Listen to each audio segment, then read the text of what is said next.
Bismillah, Assalamualaikum warahmatullahi wabarakatuh. Alhamdulillah, salatu wassalamu ala rasulillah wa ala alihi wa sahbihi wa mawalah wa la hawla wa la quwata illa billah ma ba'd.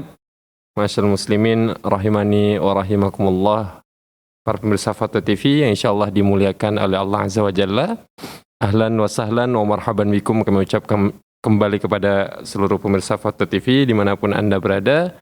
Alhamdulillah kita masih diberikan kesempatan oleh Allah Azza wa Jalla sehingga masih bisa kemudian bertegur sapa kembali dengan para pemirsa Fatwa TV, tentunya melalui program live interaktif kesayangan kita semua yang insyaallah pada kesempatan kali ini akan dibimbing oleh Al-Ustadz Dr. MH Hasan Ayatullah Hafidhahullah Ta'ala dengan bertemakan Hidup Indah dengan Sunnah. Dan Alhamdulillah kita telah terhubung bersama Al-Ustadz Dr. MH Hasan Ayatullah Hafidhahullah Ta'ala. Mari sama-sama kita sapa beliau terlebih dahulu. Ya. Assalamualaikum warahmatullahi wabarakatuh, Ustadz. Waalaikumsalam warahmatullahi wabarakatuh. Ahlan wa sahlan. Ahlan bikum, Masyaallah, Ustadz. Kaifal akhbar, Ustadz? Alhamdulillah. Ustaz, insyaallah Ustaz kita akan mengambil waktu Ustaz mungkin Ustaz selama 1 jam mendatang nantinya Ustaz untuk menjawab pertanyaan para pemirsa Fatwa TV nantinya Ustaz. Bismillah. Insyaallah. Syukran jazakumullahu khairan atas kesediaannya. Ya. Mungkin sebelum kita mulai program live interaktif kita pada kesempatan kali ini, ada beberapa informasi yang ingin kami sampaikan kepada para pemirsa Fatwa TV dimanapun Anda berada, bahwasanya program live interaktif Fatwa TV bertemakan Hidup Indah dengan Sunnah memungkinkan para pemirsa untuk bisa bertanya langsung kepada Al-Ustadz Dr. MH Hasan Ayatullah Hafidhahullah Ta'ala. Tentunya dengan tema yang telah kita tentukan, jadi para pemirsa untuk menyiapkan pertanyaan yang sesuai dengan tema kita. Ya, jadi bagi para pemirsa yang ingin bertanya kepada Al-Ustadz Dr. MH Hasan Ayatullah bisa menghubungi nomor WhatsApp kami di 0821 7000 6087. Ya, kami ulangi sekali lagi bagi para pemirsa yang ingin bertanya kepada Al-Ustadz Dr. MH Hasan Ayatullah bisa menghubungi nomor WA kami hanya melalui WhatsApp call dan kami tidak menerima WhatsApp chat. Jadi bagi para pemirsa bisa menghubungi nomor layanan kami di 0821 7000 6087 dan kami mengajak para pemirsa untuk bisa menyimpan nomor WhatsApp call Fatwa TV, live interaktif Fatwa TV untuk memudahkan para pemirsa untuk bisa bertanya langsung kepada Asatizah Dewan Fatwa Perhimpunan Al-Irsyad. Ya, kemudian kami juga ingin mengajak para pemirsa Fatwa TV dimanapun Anda berada untuk bisa berjuang bersama kami menyebarkan dakwah Islam ini melalui rekening aktif yang bisa Anda saksikan di layar kaca televisi Anda semuanya.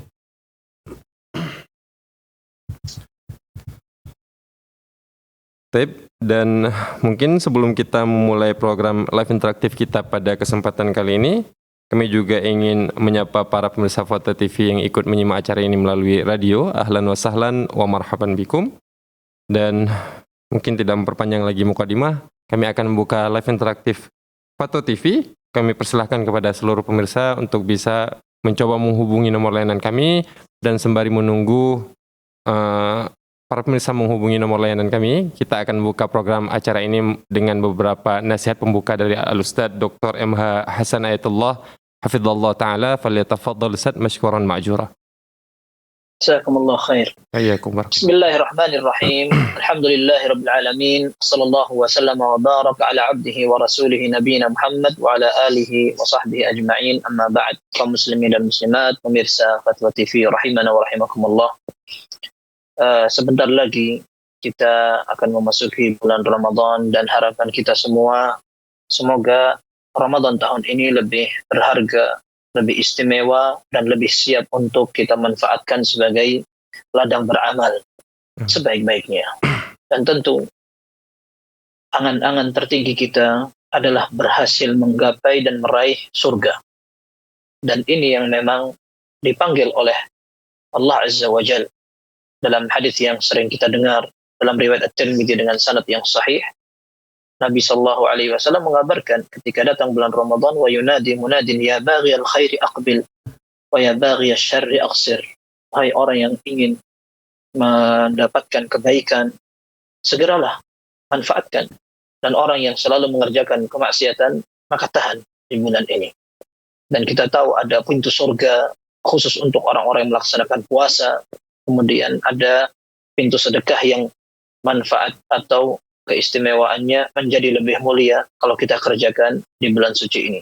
Akan tetapi harus kita perhatikan satu hal, bahwasannya seseorang tidak bakal berhasil mencapai yang diinginkan dengan menang masuk surga jika seandainya dia masih memiliki ganjalan.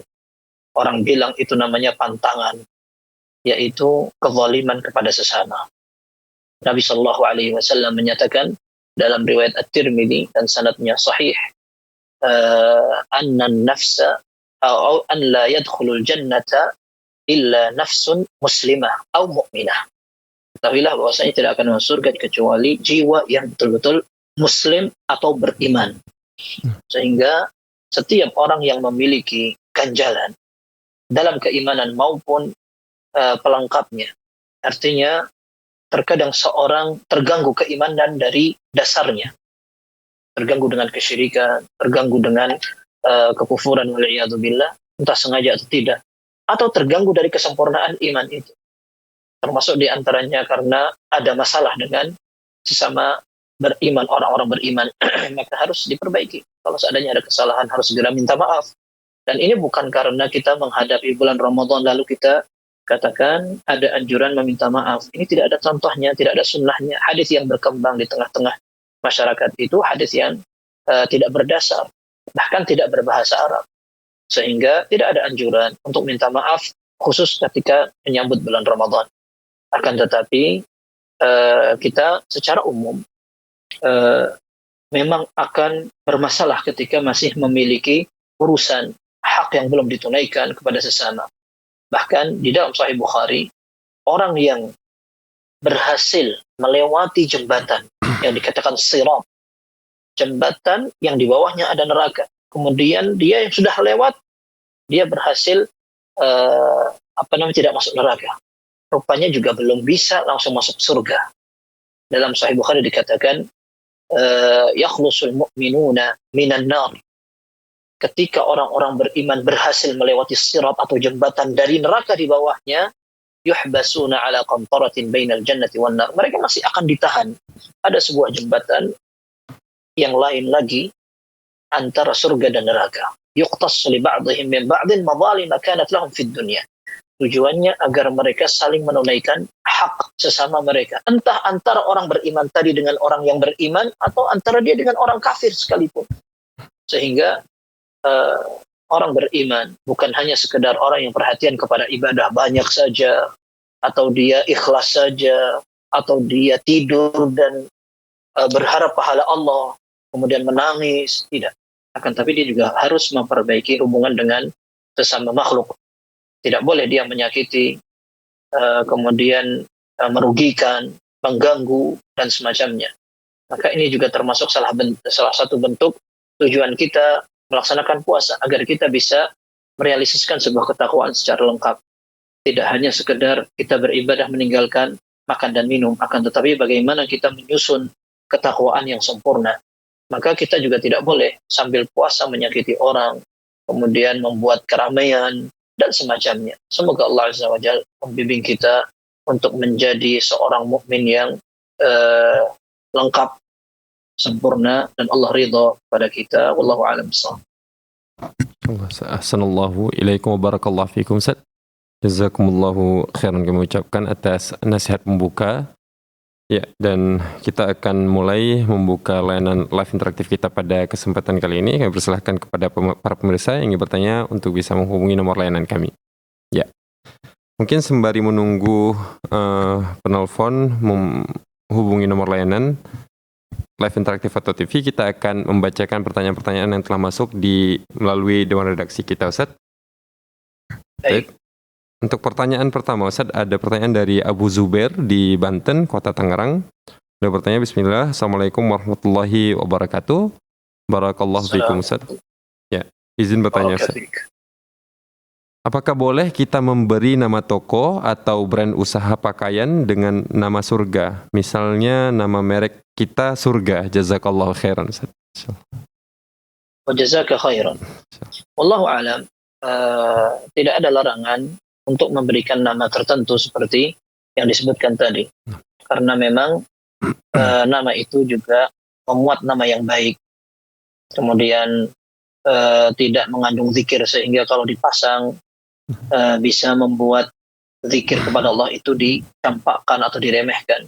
Karena beberapa ulama ditanya bagaimana hukumnya memberi nama toko, merek dan semacamnya dengan nama zikir seperti toko Bismillah atau restoran Alhamdulillah dan semacamnya. Para ulama mengatakan khawatirnya yang seperti itu akan membuat zikir kepada Allah itu tersepelekan, tidak diperhatikan.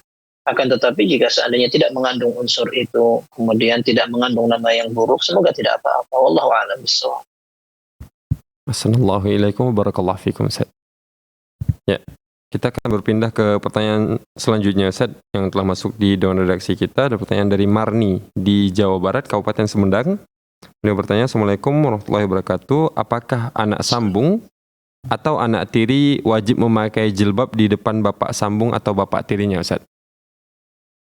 Baik, di dalam Al-Quran, anak tiri merupakan rabaib atau anak yang di bawah asuhan dan tanggung jawab suami dari ibu mereka. Seperti disebutkan dalam surat An-Nisa ketika menjelaskan tentang mahram-mahram. Hurrimat alaikum ummahatukum wa banatukum wa akhawatukum, diharamkan untuk kalian menikah dengan ibu kalian, anak perempuan kalian, saudari-saudari kalian, dan sampai disebutkan warabaibukum allati fi hujurikum, dan anak-anak dari istri kalian yang ada di bawah asuhan kalian. Para ulama mengatakan disebutkan di bawah asuhan kalian artinya yang dilingkupi di dalam rumah. Akan tetapi ini juga mencakup meskipun anak-anak yang tiri tadi sudah besar dan tidak satu rumah, tetap sama hukumnya, mereka adalah mahram. Sehingga hukum asalnya mahram tidak berkewajiban seperti orang lain. Sehingga untuk anggota badan yang sering nampak seperti rambut, muka, telapak tangan sampai siku, kemudian kaki sampai lutut misalkan, maka tidak mengapa nampak pada suami dari ibu kandung. Akan tetapi itu seandainya dalam kondisi normal. Adapun jika seandainya dikhawatirkan terjadi fitnah. Terjadi fitnah artinya ketika anak sudah terlalu besar kemudian terlihat paras cantiknya, lalu ayah tiri ini dikhawatirkan tertarik kepada anak tiri yang perempuan, maka perlu ada langkah-langkah antisipasi dan lebih berhati-hati. Ini disebutkan oleh para ulama. Termasuk sebaliknya, ketika seorang anak laki-laki, hukum asalnya dia adalah mahram untuk ibu tirinya. Ketika ayahnya menikah lagi, kemudian istri keduanya masih muda dan hampir sama umurnya dengan anaknya, lalu dikhawatirkan akan terjadi fitnah, maka hukum asalnya anak tiri dengan ibu tiri mahram. Hanya kalau seandainya dikhawatirkan terjadi fitnah, para ulama mengingatkan agar menjaga hubungan agar lebih hati-hati. Wallahu a'lam bishawab. Ya, insyaallah, Ustaz. Syukran, Ustaz. Jazakumullahu khairan atas jawabannya. Ya. Kita akan berpindah ke pertanyaan selanjutnya, Ustaz, yang telah masuk di dewan redaksi kita. Ada pertanyaan dari Ibu Sulmiati di Kabupaten Purbalingga, Jawa Tengah. Dia bertanya, Bismillah, Assalamualaikum warahmatullahi wabarakatuh. Afwan, Ustaz, izin bertanya. Di lahan pekarangan rumah yang saya tempati, ada bekas kuburannya yang sudah lama sekali. Kedepannya ada rencana untuk dibuatkan bangunan di atasnya. Ada yang kasih masukan, katanya kuburannya itu harus dipindah. Tapi saya tidak tahu cara memindahkannya. Atau cara yang syar'inya itu bagaimana ya Ustaz? Syukran, jazakumullahu khairan. Wa jazakumullahu khairan. Disebutkan oleh Imam Nawawi rahimahullah, dan ini beliau nukil dari kesepakatan, tidak salah, semua ulama mazhab Syafi'i, bahwa tidak boleh memindahkan kuburan ke tempat lain ketika masih tersisa meskipun hanya tulang. Karena mereka terhormat. Hukum asalnya tidak boleh memindahkan kuburan ke tempat lain. Kecuali jika ada uzur yang syar'i. Seperti contohnya banjir. Atau di jasadnya ada apa yang memang harus diperiksa dan seterusnya. Tapi hukum asalnya nabshul qabr atau menggali kembali tidak boleh.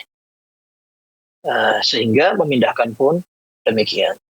Dan mereka, para ulama madhab, bahkan ini kebanyakan dalam madhab Hanabilah, Syafi'iyah, kemudian Hanafiyah, Malikiyah, mereka mengatakan memanfaatkan pemakaman untuk kebutuhan lain dibolehkan. Tapi catatannya, jika seandainya kuburan itu sudah hilang bekasnya. Sama sekali. Dan tentunya tidak ada yang mengetahui di bawah tanah sudah hilang bersih atau yang semacamnya, kecuali ahlul khibrah. Ahlul khibrah atau orang yang berpengalaman dan memang dia mengetahui tentang ilmu misalkan dalam hal yang semacam ini, sehingga diprediksi dalam jangka waktu tertentu atau dalam situasi maupun bentuk tertentu menunjukkan secara isyarat bahwa kuburan ini sudah selesai, tidak akan tersisa jenazah, jasad maupun tulang kembali. Maka pada saat itu boleh memanfaatkan lahan bekas kuburan tadi. Tapi otomatis ini jika seandainya kuburan tadi sudah hilang bekasnya. Adapun masih ada, bahkan baru saja sebagian digunakan, maka tidak boleh. Kalau seandainya sudah tidak ada bekasnya lagi, misalkan ini adalah pemakaman di zaman ratusan tahun yang lalu, sekarang kita akan manfaatkan dan kemungkinan besar sudah aman, ini sudah semua bersih, sudah meninggal karena memang ini beratus-ratus tahun tidak pernah dipakai lagi untuk memakamkan orang. Maka para ulama mengatakan boleh dimanfaatkan. Dalam mazhab Malikiyah, mereka menyatakan boleh dimanfaatkan tapi hanya khusus untuk memakamkan lagi. Karena tanah ini tadinya adalah tanah pemakaman. Sehingga meskipun sudah indiras, sudah sirna, bekas-bekasnya tidak ada, akan dimanfaatkan kembali, maka dimanfaatkan pun dalam fungsi yang sama. Ini dalam mazhab Malikiyah. Adapun dalam mazhab yang lain, disebutkan boleh menggunakan lahan tadi dengan berbagai bentuk pemanfaatan. Mau dipakai untuk pemakaman lagi, atau mau digunakan untuk bercocok tanam, atau mau digunakan untuk masjid, atau bangunan apapun silahkan. Tetapi itu tadi, persyaratannya adalah apabila kuburan itu sudah diprediksi memang bersih. Tidak ada asar maupun bekasnya. Adapun kuburan itu masih ada sisanya, maka tidak boleh. Karena hukum asalnya pemakaman itu tetap terhormat. Wallahu a'lam bishawab. Assalamualaikum ilaikum wa barakallahu fikum Ustaz. Kita akan berpindah ke pertanyaan selanjutnya Ustaz, yang telah masuk di dewan redaksi karena sepertinya masih belum ada penelpon yang masuk. Ya, ke layanan live interaktif kita pada kesempatan kali ini. Pertanyaan selanjutnya ada pertanyaan dari Ummu Adam di DKI Jakarta, Kota Jakarta Selatan. Ustaz, boleh bertanya? Bismillah. Ustaz Afwan izin bertanya, saya hari ini ada undangan pernikahan. Sementara saya hari ini berpuasa sunnah. Apa saya tetap lanjutkan puasa? Batal dari sekarang sebelum pergi ke undangan atau batal nanti ketika sampai di sana? Syukran jazakumullahu khairan. Wa jazakumullahu khairan. Iya. Puasa sunnah merupakan ibadah yang istimewa. Namun sebagaimana amal itu adalah sunnah, maka seseorang dibolehkan untuk memulai tanpa melakukan niat sebelum subuh. Ini berbeda dengan puasa wajib yang memang para ulama menyebutkan harus niat sebelum subuh. Sedangkan puasa sunnah boleh seseorang memulai puasa di tengah hari atau di pagi hari dengan catatan dia belum makan dan minum sejak subuh sampai waktu dia berniat tadi. Dan di antara keterangannya dalam hadis yang sahih, Rasulullah SAW ketika bertanya kepada Aisyah dan istri lainnya, hal indakum syai', apakah ada makanan di rumah hari ini? Mereka mengatakan, la, tidak, kita nggak punya apa-apa. Maka Nabi SAW mengatakan, inni idzan sha'im, kalau begitu aku berpuasa sekarang. Nah, ini karena puasa sunnah. Demikian pula ketika dia ingin membatalkan puasanya. Dan beberapa waktu setelahnya, Nabi SAW masuk dan menemui beberapa istrinya. Mereka mengatakan, dia lana haisun. Kita diberi hadiah hari ini, ada orang datang membawa hais, makanan dari campuran gandum dan kurma. Maka Nabi SAW mengatakan, tolong hidangkan, laqad kuntu al-yawma sha'iman. Aku hari ini sudah niat puasa sebenarnya dan aku udah nggak makan. Ternyata makanan itu, maka keluarkan, kata Nabi SAW. Dan ini menunjukkan bahwa puasa sunnah bisa saja seseorang membatalkan puasa dan tidak masalah. Apalagi jika seandainya membatalkannya itu ada alasan, uzur dan semacamnya, insya Allah pahalanya tetap didapatkan. Demikian pula dia bisa meniatkan dari sejak di siang hari atau di pertengahan hari dan semacamnya. Dengan catatan dia belum makan. Nah, permasalahan kedua untuk orang yang diundang walimah. Walimah ini mencakup semua undangan makan. Ya, entah itu karena ada orang tasyakuran atau ada orang ingin mengundang makan saja atau bahkan walimatul nikah, walimatul urus. Kalau seandainya ada orang diundang, hukum asalnya apabila dia mampu untuk makan, dia makan dalam kondisi tidak puasa. Nabi SAW mengatakan, "Faman kana muftiran falyakul wa man kana sha'iman falyusalli." Kata Nabi SAW, ketika diundang salah satu dari kalian untuk menghadiri walimah, apabila dia berpuasa, adalah dia mendoakan orang yang mengundang. Tapi kalau seandainya dia tidak berpuasa, maka sudah sebaiknya dia dianjurkan untuk makan. Bahkan sebagian ulama seperti Zahiriyah tidak salah, mereka mewajibkan orang yang diundang makan, undang walimah, untuk mencicipi hidangan. Ya. Dan para ulama, meskipun mereka secara umum mayoritas tidak mewajibkan, akan tetapi mereka memberikan nasihat. Apabila undangan itu bersifat khusus, kemudian kita datang ke sana dan diberi hidangan, lalu kita tidak makan. Seandainya hal itu dapat memberikan kekecewaan, atau mungkin orang yang mengundang tidak senang, maka wallahu a'lam, yang lebih utama adalah berbuka. Ya, berbuka. Akan tapi jika seandainya kita sebagai undangan umum, dikenal akan tetapi tidak istimewa banget. Dan kita tidak ubahnya seperti undangan datang, kemudian salaman, kemudian pergi. Makan, nggak makan, tidak terlalu berpengaruh kepada tuan rumah dan pengundang. Maka tidak mengapa seandainya dia tidak membatalkan puasa. Seperti itu. Wallahu a'lam bishawab. Insyaallah. Ahsanallahu ilaikum barakallahu fikum Ustaz atas jawabannya. Ya, dan kami juga ucapkan jazakumullahu khairan kepada seluruh pemirsa yang telah mengirimkan pertanyaan. Tapi mungkin sebelum kita mulai membacakan pertanyaan lanjutan dari Dewan Redaksi, kami ingin mengajak kembali para pemirsa Foto TV dimanapun Anda berada untuk bisa menggunakan kesempatan emas ini bertanya langsung kepada Ustaz Dr. MH Hasan Ayatullah Fidallah Ta'ala. Dan alhamdulillah sekarang dimudahkan dengan adanya layanan WA call, WhatsApp call. Jadi bagi para pemirsa yang ingin bertanya bisa menghubungi nomor WhatsApp kami di 0821 7000 6087. Mulai sekali lagi bagi para pemirsa yang ingin bertanya langsung kepada Ustaz Dr. MH Hasan Ayatullah bisa menghubungi nomor layanan kami di 0821 7000 6087. Ya, dan tentunya kami mengharapkan untuk pertanyaannya dipersiapkan sesuai dengan tema kita pada hari ini, yaitu hidup indah dengan sunnah Nabi Sallallahu Alaihi Wasallam. Sepertinya masih belum ada pertanyaan, maksud kami masih belum ada penelpon, Ustaz. Kita akan melanjutkan pertanyaan dari Dewan Redaksi, Ustaz. Ya. Pertanyaan dari Dewan Redaksi yang masuk ini ada dari Muhammad Fatih Zikri di Kabupaten Pasuruan, Jawa Timur. Beliau bertanya, di rumah saya orang tua menyuruh pakai sendal ketika wudhu di kamar mandi. Dan kalau keluar juga dari kamar mandi juga harus dipakai sendalnya. Dan kalau telapak kaki menyentuh lantai, kakinya harus dibasuh lagi karena terkena najis. Jadi saya harus memakai sendal selama setelah wudhu sampai menyentuh alas sajadah. Tapi saya mengatakan kepada orang tua bahwa lantainya bersih dari najis. Orang tua saya hanya berhati-hati terhadap najis. Tetapi fisik, bau, warna, rasa najisnya tidak ada, Ustaz. Bagaimana menurut Ustaz tentang hal ini, Ustaz? Fadhal, Ustaz. Syukran jazakallahu khairan.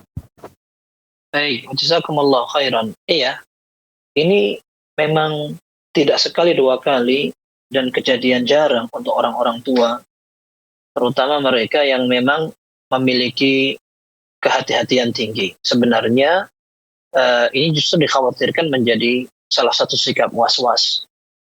Khawatirnya justru ini adalah was-was, sehingga standar suci atau tidak pakai sandal.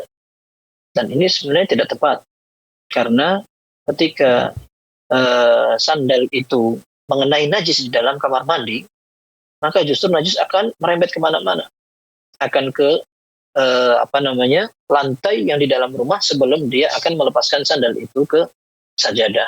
Maka langkah yang tepat adalah membersihkan najis kalau memang kelihatan najisnya sebersih-bersihnya, untuk kemudian kita akan bisa menggunakan alas kaki biasa tanpa harus menggunakan sandal. Dan memang was-was ini dimulai dari kamar mandi. Ketika seorang wudhu, dia masih belum selesai, seolah belum sempurna anggota badan yang terkena air. Kemudian ketika buang air, seolah masih belum tuntas, masih ada yang keluar percikan-percikannya. Jadi banyak sekali terjadi tengah kaum muslimin. Kemudian nanti khawatirnya ada yang merembes ke pakaian dalam.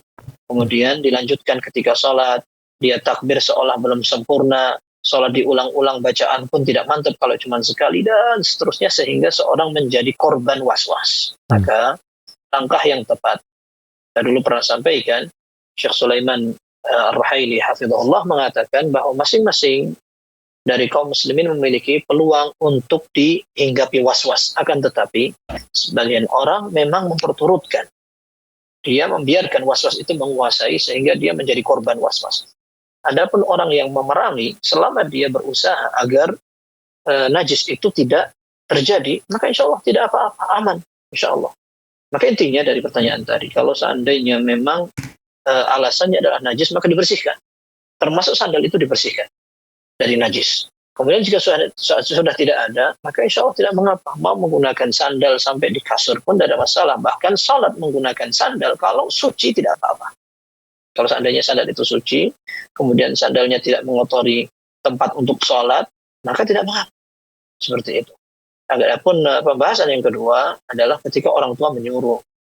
Tentu untuk memberikan penjelasan dibutuhkan cara yang bijak, agar orang tua bisa menerima, kemudian tidak tersinggung, terkesan didikte atau diajarin, sehingga kalau dalam masalah kesyirikan saja, kita tidak boleh untuk nurut kepada orang tua, tapi tetap diperintah dalam syariat untuk berbuat baik kepada mereka. Maka dalam hal yang urusannya tidak sampai kepada kesyirikan, kita pun perlu bijak dalam menjelaskan kepada orang tua, meyakinkan kepada keduanya. Dan tidak masalah ketika seorang anak ngalah menggunakan sandal, bukan karena khawatir was-was dan ada najis, akan tetapi karena memang orang tua biar tenang misalkan. Tapi untuk kemudian dijelaskan, diyakinkan bahwa yang seperti ini justru akan memberatkan, karena tidak selamanya kita bisa bersandal. Seperti itu. Wallahu a'lam bishawab. Insyaallah. Ahsanallahu ilaikum wa barakallahu fiikum. Syukran jazakumullahu khairan atas jawabannya. Baik, kita akan berpindah ke pertanyaan selanjutnya. Ada pertanyaan dari Ira di Sumatera Utara, Kabupaten Deli Serdang. Beliau bertanya, Bismillah, Assalamualaikum warahmatullahi wabarakatuh. Afwan Ustaz, izin bertanya, apakah hukumnya memakai softland bagi wanita, dan apakah last lift atau menarik bulu mata agar panjang dan lentik menggunakan obat yang tidak permanen tetapi tidak disambung merupakan hal terlarang Ustaz, yaitu hal yang dilaknat oleh Allah Azza wa Jalla. Syukran Ustaz, jazakumullahu khairan. Jazakumullahu khair. Baik, di dalam pertanyaan ini ada dua pembahasan. Yang pertama softline, kemudian yang kedua mencabut bulu mata, dan tujuannya adalah untuk memperindah penampilan. Softline yang digunakan untuk lensa mata, seandainya memang dibutuhkan, karena motif kesehatan, maka jika seandainya aman untuk mata, maka tidak mengapa insya Allah. Akan tetapi jika seandainya tujuan untuk memperindah penampilan, mata yang putih biar kelihatan agak biru, atau mata yang biru biar kelihatan agak merah dan semacamnya, maka ini tidak boleh. Apalagi ketika dia ingin menipu orang yang melihat dia. Ya, sehingga biar kelihatan dia lebih cantik, lebih menawan, lebih menarik, akhirnya dia rubah potongan matanya dengan menggunakan software tersebut. Maka ini hukumnya tidak boleh. Ini seperti yang pernah dijawab oleh Syekh Muhammad Shalih Al-Utsaimin rahimahullah, dan beliau juga mengatakan, kenapa kaum muslimin sudah diciptakan Allah dengan penampilan yang paling istimewa? Allah paling tahu kondisi dia, kemudian yang paling cocok untuk penampilan dia maupun fisiknya. Kok dirubah? Kenapa? Apakah dia tidak puas dengan ketentuan Allah Azza wa Jalla? Dan bisa jadi ketika dia rubah ketentuan itu akan mengakibatkan bahaya, madarat, atau rugi seperti itu. Kemudian untuk mencabut alis, menggugurkan meskipun menggunakan obat yang tidak permanen atau permanen, ini tidak boleh, karena ini juga sama bisa merubah ciptaan Allah Subhanahu wa taala. Ditambah lagi, sebagian ulama menyatakan ini masuk dalam kategori nams. An-namsu dalam bahasa Arab terlaknat. Disebutkan dalam hadis, la'ana Rasulullah sallallahu alaihi wasallam al-wasilata wal mustawsilah. Allah melaknat orang atau seorang wanita yang menyambung rambut atau wanita yang minta disambung. Kemudian ada juga ditambahnya wan-namisat, orang atau seorang wanita yang mencabut bulu yang ada di muka.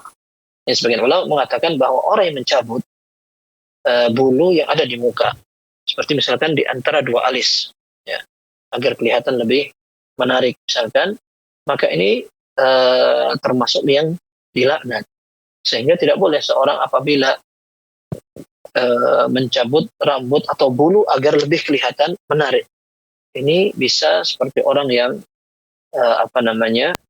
ingin merubah ciptaan Allah. Yang kedua juga sama tadi, orang yang masuk dalam kategori terlaknat, sehingga ini dosa besar. Dan Nabi SAW mengatakan wal mutakallijati lil husn, termasuk orang yang mengikir giginya dikikir, dibentuk dan semacamnya untuk kecantikan.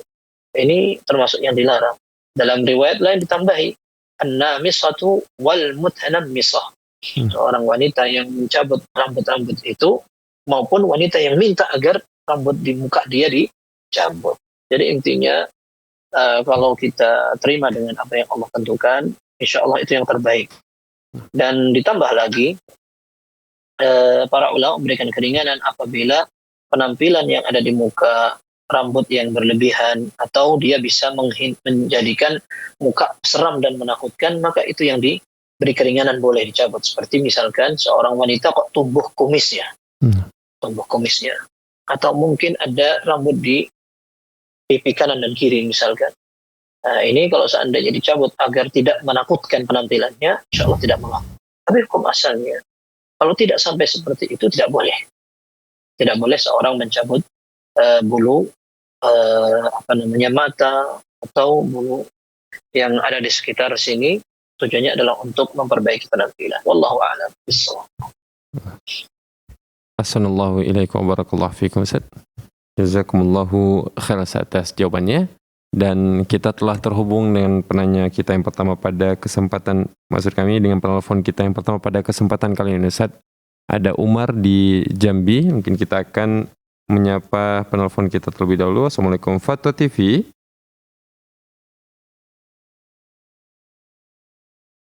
Assalamualaikum. Waalaikumsalam warahmatullahi wabarakatuh. Ya Pak Umar, persilahkan Pak pertanyaannya. Terima kasih. Ya, Assalamualaikum Pak Ustaz. Assalamualaikum warahmatullahi wabarakatuh.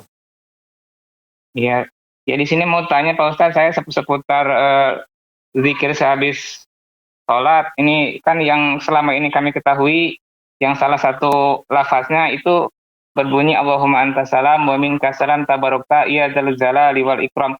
Sementara di beberapa tempat yang banyak kami dapati itu ada tambahannya di sana, tabarakta rabbana wa ta'alaitana. Apakah yang ada tambahannya ini juga ada redaksi yang sahih begitu Ustaz? Terima kasih. Assalamualaikum warahmatullahi wabarakatuh. Waalaikumsalam warahmatullahi wabarakatuh. Iya, Anda pernah sampaikan di pertemuan yang lalu kalau tidak salah, Nabi Shallallahu Alaihi Wasallam mengucapkan doa yang disebutkan dalam Sahih Muslim dari Abu Hurairah tadi. Dalam riwayat Abu Hurairah dikatakan Nabi SAW mengatakan Allahumma salam minkas salam tabarakta ya dzal jalali wal ikram. Adapun tambahan itu wallahu a'lam. Wallahu a'lam, apakah ada yang sahih? Anda tidak ingat. Kalau seandainya memang ada yang sahih, tidak mengapa dipraktikkan. Tapi seandainya tidak, maka lebih baik tidak digunakan. Dan memang kedua-duanya ada kemungkinan. Ada kemungkinan karena zikir-zikir yang diriwayatkan itu jalurnya banyak. Sehingga sangat mungkin ada riwayatnya, hanya perlu diyakinkan bi'idznillah azza wajalla. Masya Allah, syukur Ustaz, jazakumullahu khairan atas jawabannya. Dan kami juga ucapkan jazakumullahu khairan bagi yang telah menelpon. Tip, kita akan lanjutkan pertanyaan Ustaz dari Dewan Redaksi. Sembari menunggu penelpon lainnya menghubungi nomor layanan kita pada kesempatan kali ini. Pertanyaan dari Khairul Rajib Kusnadi di Kota Malang, Jawa Timur. Beliau bertanya, Bismillah, Assalamualaikum warahmatullahi wabarakatuh. Assalamualaikum. Ya. Anda ingin bertanya, Ustaz, pendapat mana yang lebih kuat tentang hukum mengazani bayi yang baru lahir? Ya, tentang hukum mengazani bayi yang baru lahir, Ustaz. Syukran, jazakumullahu khairan, Ustaz. Jazakumullahu khairan. Baik. Hadis yang digunakan untuk mengazani bayi yang baru lahir adalah hadis yang diriwayatkan oleh Abu Rafi' radhiyallahu anhu dalam riwayat Abi Dawud. Nabi sallallahu alaihi wasallam dilihat oleh Abu Rafi', "Ra'aitu Rasulullah sallallahu alaihi wasallam adzana fi udhunil Hasan ibn Ali radhiyallahu anhuma hina waladathu Fatimah." Abu Rafi' radhiyallahu anhu melihat Nabi sallallahu alaihi wasallam mengadhani Al-Hasan bin Ali radhiyallahu anhuma ketika dilahirkan oleh Fatimah. Hadis ini dinyatakan hasan oleh sebagian ulama dan dinyatakan lemah oleh kebanyakan ulama ahli hadis. Nah, sehingga karena memang hadis ini diperselisihkan, justru para ulama banyak menggunakan ini. Termasuk dalam mazhab Syafi'iyah, adzan di telinga bayi merupakan sunnah. Azan di telinga bayi merupakan sunnah, seperti ditegaskan oleh An-Nawawi rahimahullah ta'ala. Bahkan termasuk sunnah pula memberikan iqamah untuk bayi di telinga lainnya. Ya, akan tetapi kalau kita tahu bahwa riwayat yang menunjukkan tentang iqamah di telinga kiri, ini hadisnya lemah. Hadisnya lemah. Ini dalam Sunan Al-Baihaqi, dalam riwayat Abu Rafi' yang tadi ada tambahan wa aqama fi udhunihil yusra, dan Nabi SAW juga mengqamati di telinga kiri, akan tetapi riwayat tadi lemah. Riwayat tadi juga lemah. Kemudian ada juga riwayat yang menunjukkan hikmahnya untuk apa kok disuruh adzan. Nah, kemudian ada riwayat yang dikatakan man wulida lahu mauludun fa adzana fi udhunihil yumna wa aqama fi udhunihil yusra lam tadurruhu ummus sibyan. Kata Nabi SAW, yang dapat lahir atau dapat anugerah bayi yang dilahirkan, lalu diadzani di telinga kanan, diiqamatin di telinga kiri, tidak akan diganggu oleh setan. Akan tetapi riwayat ini juga lemah. Ini disebutkan oleh Al-Baihaqi dalam As-Sunan Kubra tidak salah, dan riwayatnya tidak sahih. Sehingga kalau seandainya ada orang yang ingin mempraktekkan, silahkan, karena memang ada yang menganjurkan. Dan ada juga yang menilai bahwa hadis yang diriwayatkan Abu Rafi' tadi bisa dijadikan landasan. Tapi seandainya ada yang mengatakan, menurut saya lebih suka memilih hadis-hadis yang sahih saja tanpa ada keraguan sama sekali, maka tidak mengapa kalau seandainya dia juga tidak mengadzani.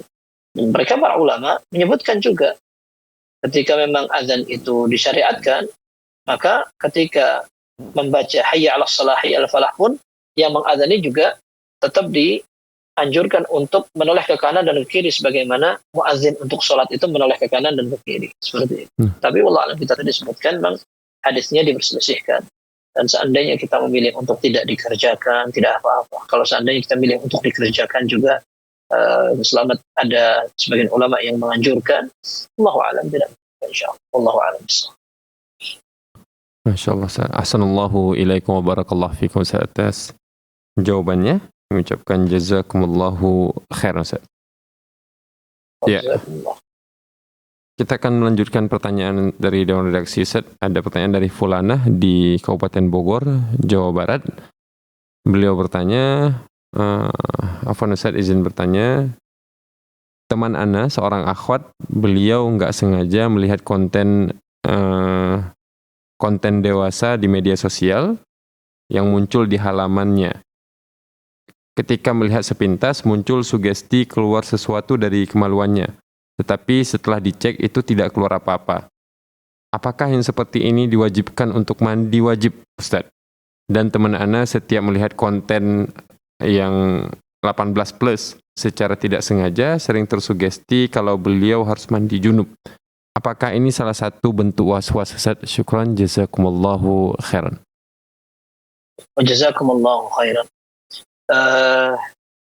Yang pertama, untuk siapapun ketika melihat itu tidak sengaja, maka semoga Allah Azza wa Jalla mengampuni. Itu kalau seandainya tanpa sengaja. Akan tapi seandainya dilakukan dengan sengaja, apalagi disebutkan tadi setiap melihat, berarti itu bukan tanpa sengaja. Maka nasihat yang kita sampaikan agar seorang menjaga pandangannya sehingga Allah Azza wa Jalla memudahkan dia untuk beribadah, memahami agama, dan Allah Azza wa Jalla ridha. Dan semoga Allah Azza wa Jalla mengampuni dosa-dosa yang telah lalu. Kemudian pertanyaan tadi yang disebutkan, ketika dia merasa seolah-olah ada yang keluar tapi ternyata tidak keluar, maka itu bisa menjadi was-was. Itu bisa menjadi was-was. Maka hukum asalnya disebutkan di dalam hadis Nabi Shallallahu Alaihi Wasallam yang diriwayatkan oleh Anas bin Malik, ketika seorang wanita bermimpi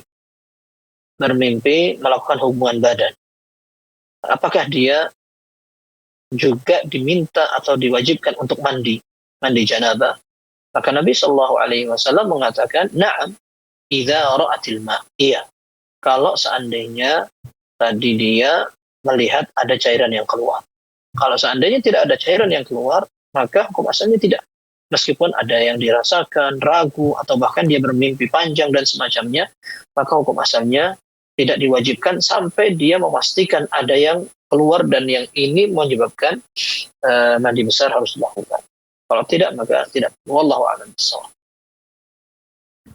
Assalamualaikum warahmatullahi wabarakatuh. Dan ya, syukran Ustaz, jazakallahu khairan. Dan kami sampaikan kepada para pemirsa Fathul TV dimanapun Anda berada bahwa kita masih memiliki waktu untuk kemudian bisa kita sama-sama pergunakan untuk bertanya langsung kepada Ustadz Dr. MH Hasan Ayatullah Hafidhullah Ta'ala. Bisa menghubungi nomor layanan kami di layanan WhatsApp call di nomor 0821 7000 6087.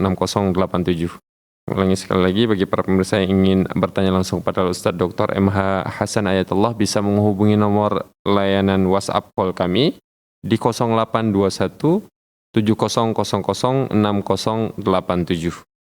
Dan jazakumullahu khairan. Kita akan melanjutkan pertanyaan yang telah masuk di Dewan Redaksi. Ada pertanyaan dari Asmawati di Aceh, Kabupaten Aceh Timur ini. Beliau bertanya, saya dan suami sudah menyetor dana haji.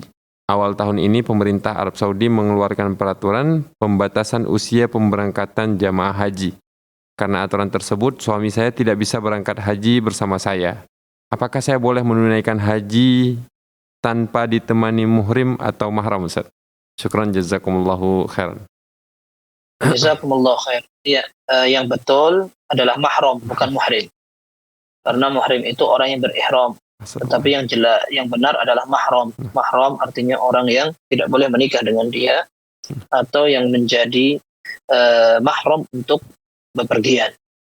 Yang kedua, memang para ulama menyatakan ada dua pendapat. Yang pertama, kalau haji, kemudian hajinya haji wajib, lalu seorang wanita bersama rombongan kaum mukminat yang terpercaya, maka mereka dibolehkan untuk berangkat tanpa mahram kalau memang tidak ada mahram.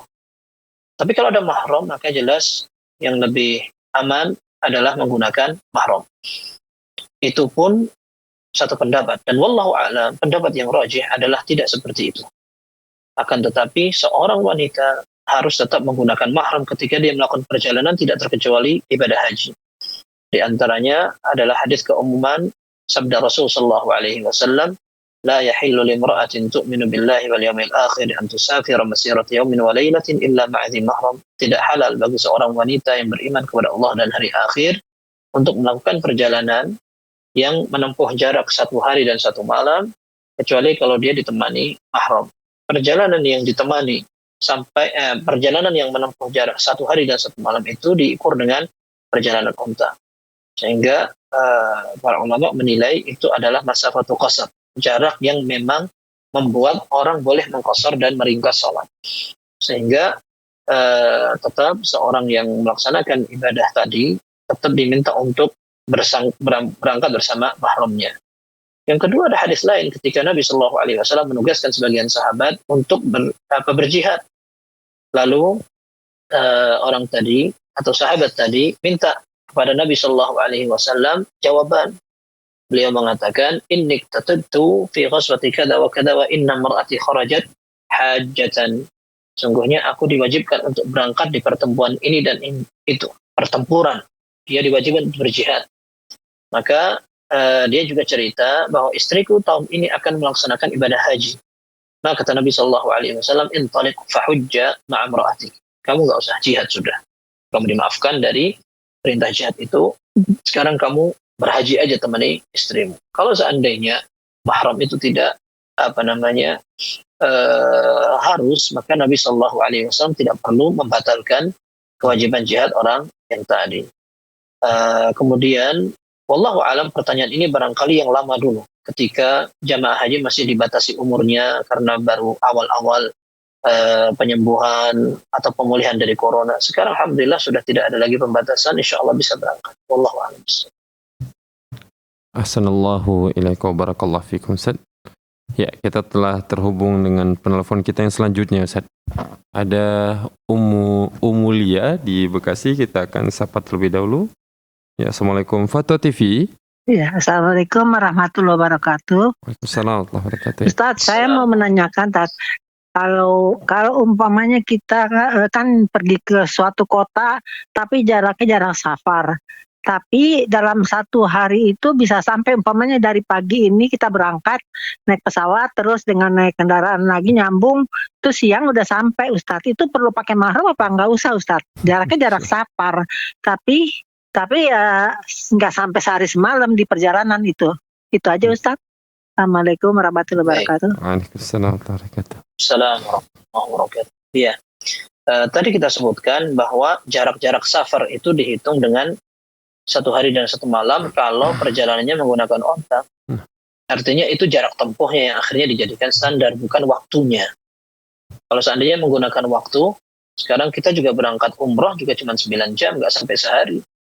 Apalagi sehari semalam nggak sampai, cuma 9 jam aja. Tapi kan nggak boleh karena memang itu perjalanan safar. Sehingga kalau seandainya misalkan saya sekarang di Jakarta dan saya pengen menempuh daerah di Banten misalkan, atau daerah yang sampai 80 kilo, misalkan sampai 80 kilo, maka saya harus menggunakan mahram kalau seandainya perjalanan itu dilakukan seorang wanita.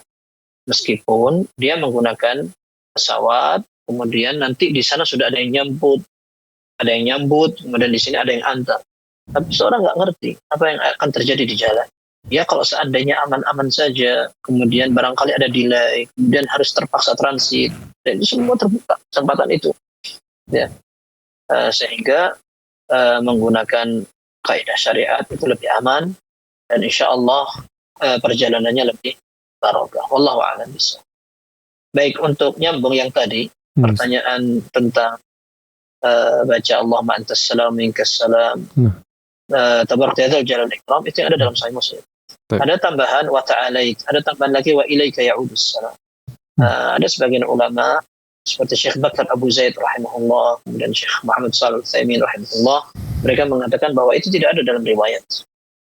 Itu tidak ada dalam riwayat, sehingga yang lebih afdal untuk seorang muslim adalah menggunakan lafaz-lafaz yang ada dalam referensi hadis yang sahih. Wallahu a'lam bishawab. Assalamualaikum warahmatullahi wabarakatuh. Ya, kita Ya masih ada waktu Ustaz untuk kita akan mengangkat telepon selanjutnya. Ada Ibu Yanti di Sumatera bagian Barat. Assalamualaikum Fato TV. Iya Pak. Ya, silakan Ibu Yanti. Ya, Assalamualaikum Ustaz. Waalaikumsalam warahmatullahi wabarakatuh. Mau bertanya tentang haid Ustaz. Ada pendapat yang pertama mengatakan ketika masuk waktu sholat kemudian datang haid, maka diwajibkan untuk mengqadha sholat. Dan pendapat yang kedua tidak mewajibkan untuk mengqadha sholat. Mana pendapat jumhur ulama yang lebih kuat Ustaz? Syukran Ustaz, jazakallahu khair. Assalamualaikum warahmatullahi wabarakatuh. Assalamualaikum warahmatullahi wabarakatuh.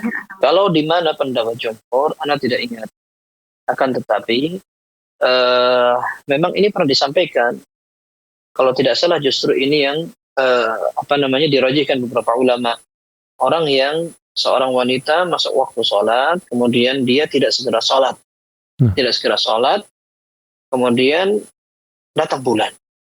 Sebagian ulama mengatakan seandainya dia sholat, maka ketika datang bulan, dia sudah aman dari tanggungan. Alias dia sholat di awal waktu.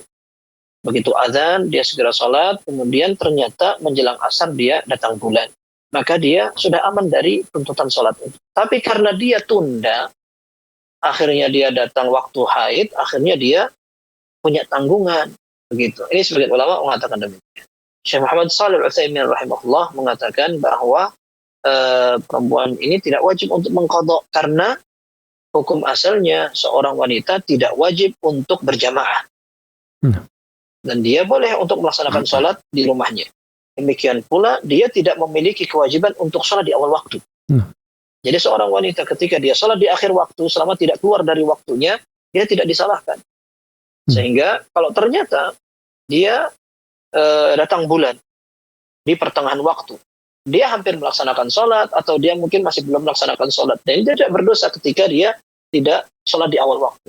Maka tidak mengapa dia tidak mengqadha. Tetapi biarpun demikian, seandainya dia mengqadha itu lebih aman. Tenang saja. Tinggal mengqadha, selesai ke ragu-raguan itu, kemudian kita sudah melakukan sikap yang aman. Ya, dan kita tahu dalam kaidah al-khuruj minal khilaf mustahab. Ya, keluar dari khilafnya para ulama ini lebih disukai. Artinya dia melakukan sikap yang tidak disalahkan semua kalangan yang berbeda pendapatnya tadi. Kalau kita sholat mengqadha tadi sholat yang tertinggal, maka insya Allah tidak akan disalahkan meskipun oleh ulama yang tidak mewajibkan untuk sholat. Wallahu a'lam. Assalamualaikum warahmatullahi wabarakatuh. Sebenarnya pembahasan ini juga pernah dibahas di sidang Dewan Fatwa juga sebenarnya sebelumnya, dan pendapat pokoknya sudah pernah dibahas, cuman masih dalam proses perampungan ini Ustaz, sehingga masih belum bisa disebarkan untuk hasilnya Ustaz. Insyaallah nanti kita akan. Amin amin rabbal alamin. Syukran Ustaz, jazakumullahu khairan Ustaz atas jawabannya, dan kami juga ucapkan jazakumullahu khairan kepada seluruh pemirsa Fatwa TV yang telah ikut bertanya, dan kami ucapkan jazakumullahu khairan sekali lagi Ustaz untuk waktu dan ilmunya Ustaz, karena ternyata kita tidak terasa sudah di ujung waktu Ustaz, dan dengan berakhirnya jawaban pertanyaan terakhir tadi Ustaz, maka berakhirlah perjumpaan kita pada kesempatan kali ini Ustaz. Ya, Masya Allah. Fikum barakallah Ustaz. Assalamualaikum ilaikum. Kita akan, dan juga kami ingin menyampaikan terima kasih banyak juga kepada seluruh pemirsa Fatwa TV yang ikut